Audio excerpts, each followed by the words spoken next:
everybody, my name is Thomas and I don't know what my life turned into, but it turned into something. So today's video is a collab with my friend Ethan. So I'm gonna put his link to his video down in the description. Or you can wait till the end of the video and after I'll have that little end card thingy just to make it all easier for you guys, because let's be real, nobody goes in the description. It's true. Don't lie to yourself saying that you do. If you do, And if you're coming from Ethan's channel, well, welcome. Hello, my name's Thomas. I already said that before. Now, we both decided to do story times, and I don't know what kind of story time he did yet, but you know, it's a surprise. So just wait and see when you get onto his video if you haven't seen it already. Now let's begin. Now, I don't know if you guys watch the collab channel that I'm in, but this is technically a part 2 to a story time that I did on there about me kicking my sister in the throat. If you haven't seen that, I'll leave in the description down below the link. But yeah, this is a part 2. Now, the thing is, my sister, she was very unlucky. She got kicked in the throat by me. That was one thing. And you know what? Just life wasn't favoring her. So one night when we were in BC, we were actually on Victoria Island, right? Well, Victoria specific. I don't know my geography. Don't correct me, okay? I'm not down for this nonsense. But what had happened was that we went to a restaurant. Okay, now listen. Now, it's very rare when me and my family goes to restaurants. What happened in that restaurant kind of make it more impossible now that we're ever going to go back to a restaurant ever again. But this was on a Saturday night, probably, because you know that's when everybody parties and drinks. And so me and my family decided to go into the restaurant, right? And after we were like, oh yeah, let's eat, let's, you know, have fun and stuff like that. So we're in the restaurant and all that kind of stuff, and we're all sitting down, right? And you know, we got comfortable and all that kind of shenanigans, right? Fast forward to the dramatic part, okay? Because you know, the rest is basic, right? So I'm sitting across from my sister. My brother's sitting beside me. My other brother is sitting across from my brother. My little brother's beside my mom, and my mom's at the end on the booth side, and then after my dad's on the chair side, right? Towards my thing. So basically, my sister was very far away from my parents. Now the thing is, there was this drunk guy who came into the restaurant, right, and just casually walked in. He didn't care. He was like, no fucks given. Like, I give zero shits about all y'all's. I'ma come in and take whatever I want to take. Now, when he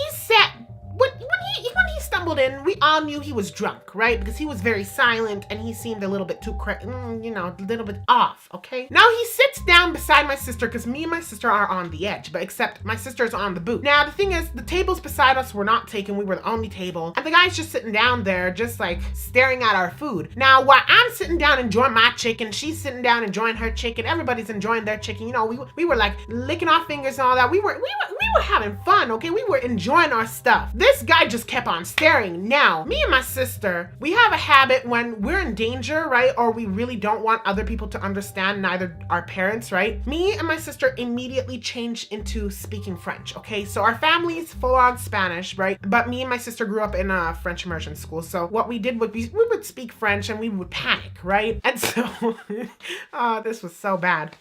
We were speaking in French. Then later on, my sister's like, tell mom and dad, I don't know what to do, right? Because this guy was pretty creepy. So I'd start telling my mom in Spanish, like, yo, there's a guy sitting beside Stella.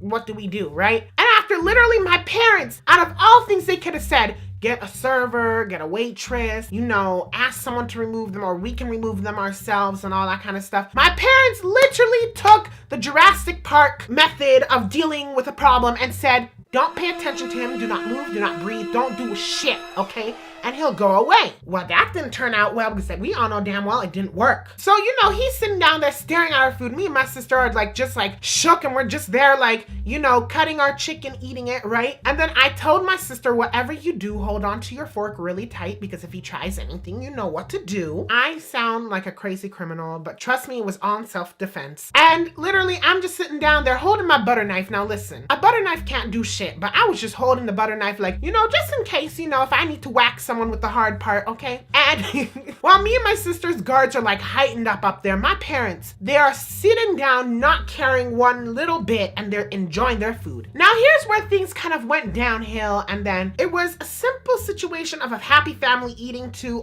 yo, this is some John Cena shit going to happen tonight. So the guy, he tries to make small talk, right? And me and my sister are still trying to ignore him. We don't even acknowledge him, right? And then the final tipping point that this guy could have done was he stroked my arm, not my arm, because if it was my arm, yo, I'm ready to scrap, bro. I will fight him where he stood. But He went to my sister, stroked his arm, and then grabbed it, and then said, "How about you come home tonight with me?" Yo, shit hit the fan. After she said that, my sister, out of nowhere, screamed out, "Oh, hell nah." And literally, my parents looked over and noticed that the guy touched her. And my mom, she immediately turned from like civilized person to like, "I'm going to rip your face off." And my dad, literally, if it's your daddy's girl, okay, if you're daddy's little princess, right, you'd expect your dad to overreact. Nah, my dad just sat down there. He was enjoying his chicken. He was like,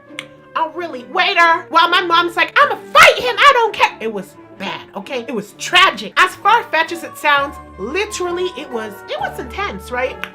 So after my sister was shook and she was sitting down there, and I was like, "Oh, hell no, he touched my sister. Please try something right now so it gives me a reason why to beat you with my spoon." Literally, my three other brothers, they were just sitting down there just eating their food. They did not care at the time. So it was just me, my mom, and my dad, right? It was just so bad. It was shaking. I didn't know how to feel. It was really bad. And then literally, that was the time that I actually thought that my sister was gonna get kidnapped. And the thing is, though, my sister, she's taller than me.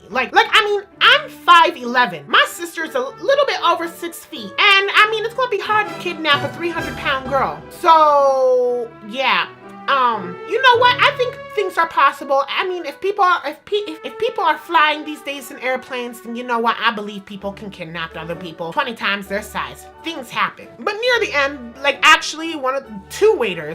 took two waiters to escort him, but 2 waiters escorted him outside of the restaurant. And you know what? From there, the waiters and everyone were very apologetic and like, "We're so sorry. We didn't we should have came earlier." And that was understandable. I give them mad respect for even taking out someone that's drunk and he looks aggressive, right? But yo, that was really bad. And the thing is, after we left the restaurant, we started getting a little bit too spook because, after we left and we said, "Let's walk around Victoria. It'll be fun. It'll be beautiful," right? Literally everywhere we went, we saw the guy walking near us. And then he would approach us because he'd recognize us, a drunk guy. And after, my family's like, yo, get in the car. It's a crazy guy. So it was bad. It wasn't that good, but it was good for me because I had good chicken. But for my sister, she was shook. She hates me for that. She was expecting me to fight him. Nah, I'm a bitch. I ain't gonna do that. But you know what? That's the end of this story. And I'm pretty sure that is my final story that I even have in my memory of anything intense happening. And normally intense shit happens to me when I leave the house, which I haven't done in years. But if you like this video, you can give me a thumbs up and all that kind of stuff. And if you're new to my channel, welcome, hello. You can press on the subscribe button if you would like. And comment down below. What would you beat the criminal with? A spoon? A knife?